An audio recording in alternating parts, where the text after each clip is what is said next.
Eu vi uma outra entrevista sua, até mais antiga, com um cara que eu não lembro como é o nome dele, não sei se foi pra MTV, mas você falava do Lula, tava puto com Lula, não sei o quê. E aí você agora falou do governo. É uma parada que é sensível, se não quiser falar, tudo Não, bem. não, tem o menor problema em falar sobre isso. Mas a gente estava falando antes sobre isso e eu vi que você realmente é contra isso. Mas você é Ah, contra qualquer governo ou você é contra o Bolsonaro ou contra foi não, como não, você não, foi não, contra o não. Vamos Lula? lá, vamos lá.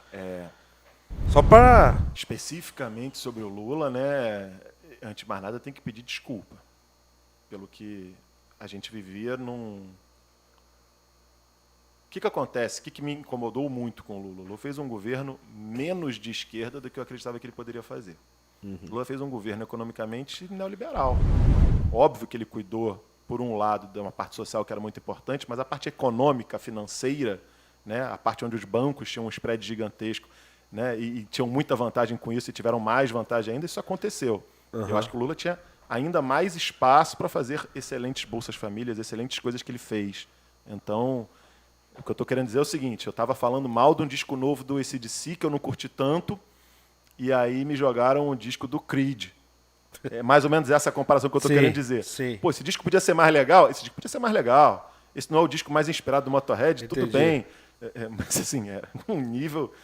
Entendi. Nem, não se coloca na mesma régua com o que a gente vive de falta de humanidade, de falta de hombridade. Eu não gosto dessa palavra hombridade, porque parece que só um homem que fala a verdade. Mas Não. de humanidade no sentido que, meu Aham. irmão, no mínimo fala a verdade. No mínimo, Compromissado, né? Sei lá. eu me lembro que eu tive uma discussão com uma pessoa que eu prezo muito a inteligência, mas que ele era favorável ao Bolsonaro no determinado momento. Eu falei, cara, só me diz uma coisa. Você enxerga nele uma pessoa que efetivamente, em qualquer momento, está preocupado com o país? Você acha que ele, em qualquer vírgula do que ele respira, ele é um estadista? Você, em qualquer momento, não vê que tudo que ele faz é em benefício próprio? E esse maluco, naquele momento, veio para mim, você tem razão. E era um maluco que tinha votado, que falava que não, ele é maluco, mas ele é assim mesmo. E naquele momento ele virou e falou, não, você tem toda a razão. Nada do que esse maluco faz é em benefício do resto do país.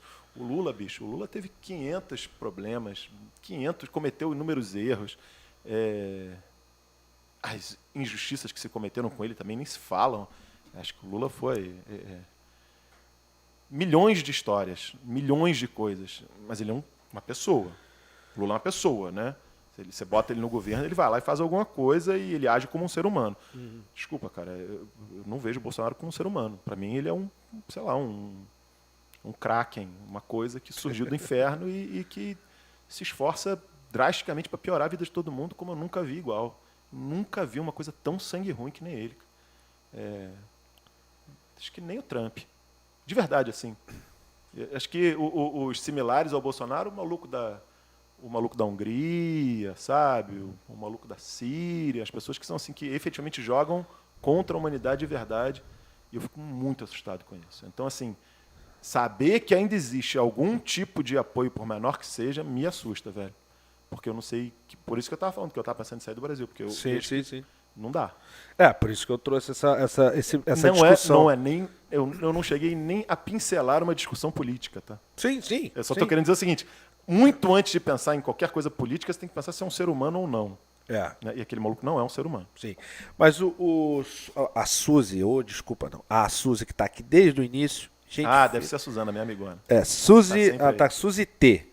Quase nenhum político olha além do umbigo. Isso é verdade também, né? Quase Mas um político. olha além do próprio umbigo. Apesar que uns olham mais do que outros, mas Eu acho que tem pessoas que ainda assim, se preocupam com não dar muito na cara.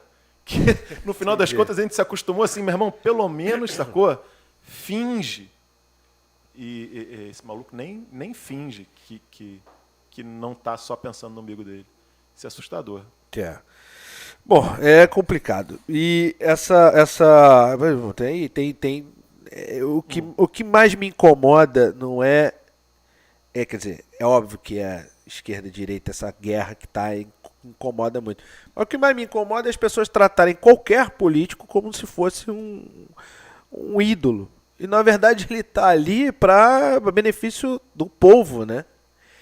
E aí as pessoas Tem ficam uma situação endeusando que é foda, na verdade, qualquer lado, porque tá? A gente saiu de uma situação horrível que eu acho que atende perfeitamente ao político corrupto descompromissado, que é todo mundo falar que político é tudo a mesma coisa, são todos corruptos, eu não estou nem aí. Porque isso é exatamente o que eles querem que você pense. Se todos são iguais, se esse maluco aqui me der uma caneta, eu voto nele, porque eu não vou ter nenhum benefício com esse maluco sendo qualquer cargo que ele queira ser, né? Sim. Então acho que para aquele mar de lama, né, é interessante que todo mundo pense que é a mesma coisa. De repente, a gente teve uma migração bizarra, e aí eu sempre falo isso com os meus amigos, o futebol passou a ser uma coisa racional e a política passou a ser uma coisa passional. O cara vira e fala, pô, mas meu clube é muito mais bem administrado que o seu. Irmão, foda-se, enfia sua administração no olho do seu rabo, velho. Eu sou apaixonado pelo meu clube, nasci, vivi o que eu vivi com a minha família, com o meu pai, esse é o meu clube, tá aqui, meu irmão, é passional. E a política não, a gente vai avaliando. O cara faz uma coisa legal, você, ok, legal, faz uma coisa ruim, você cobra, faz uma coisa muito ruim, você para de votar nele.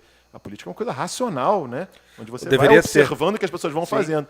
Então, acho que essa mudança aí é assustadora mesmo. Agora, tem muito a ver também, óbvio, né? O Brasil, como sempre, chega a limites de maluquice nunca antes vistos, mas eu sempre achei os Estados Unidos um lugar com uma política medíocre por ter só 2 partidos. Porra, mas como assim? Só tem democrata e republicano? Caralho, ninguém tem uma terceira diferente. via minimamente. Nem terceira, nem quarta, nem quinta, Sim, porra. Assim, aí hoje em dia você tem um pouquinho de um partido verde, um pouquinho de independente, mas assim, são coisas. E, pô, não é óbvio que tem que ter um partido por uma situação, um partido por. O Brasil não precisava ter 350 que nem no Brasil. Mas, né, eu achava que esse lance era legal. E não, o Brasil emburreceu realmente com a polarização. Só não podemos de jeito nenhum achar que a gente tem duas pontas da mesma face, que é comparar Bolsonaro e Lula. Não são 2 pontos da mesma face. Isso, assim, não tenho a menor dúvida disso. A gente tem uma pessoa que pode ser presidente, que tem capacidade de fazer coisas, que pode errar, pode acertar, é um maluco para quem eu torço, simpatizo, e tem uma pessoa que não é uma pessoa. Não são 2 faces da mesma moeda. Existe uma pessoa que não tem, e, meu irmão, eu sou judeu, né? E acho que de cada minoria que ele vai agredindo e passando por cima vai ficando cada vez... a gente sabe, né, que ele é uma pessoa preconceituosa, ele nunca teve dúvida disso, ele nunca fez questão de esconder, é que parece que as pessoas não querem ouvir. Mas você lembra dele na Luciana Gimenez falando que... como é que é? O filho dele não namoraria com uma mulher negra porque ele tinha dado educação em casa? Ele falou isso há 20 anos atrás. E as pessoas agora ouvem e falam, ai, que surpresa. Eu me estressei muito também, eu preciso dizer... Bom, esse governo tem um longo histórico de imitar ídolos nazistas, longo histórico. Roberto Alvim imitou, o cara da Fundição Palmares, o Bolsonaro e todos os caras receberam representantes alemães nazistas declarados, neto de ministro do Hitler. Então, ninguém está nem fingindo. Mas teve uma reunião onde o presidente da Hebraica do Rio de Janeiro, que é um clube, coitado, mínimo, que deve ter 300 sócios, recebeu o Bolsonaro para 300 pessoas, e aí toda vez que você fala, e eu li isso muito no Twitter, e assim, cara, meu coração rasga cada vez que eu leio isso. E as pessoas, porra, mas esses judeus não podem reclamar de nada, eles estavam lá aplaudindo o Bolsonaro, meu amigo. Não existem esses judeus, né? A comunidade judaica é plural como qualquer outra, né? Somos, sei lá, 120 mil no Brasil, se eu não me engano, tinha 300 pessoas numa reunião, e o cara vai falar o quê? E os padeiros não podem reclamar? Porque algum padeiro votou no Bolsonaro, agora ninguém pode reclamar. Então, assim, são esse tipo de coisa que eu te falo, que não são 2 faces da mesma moeda.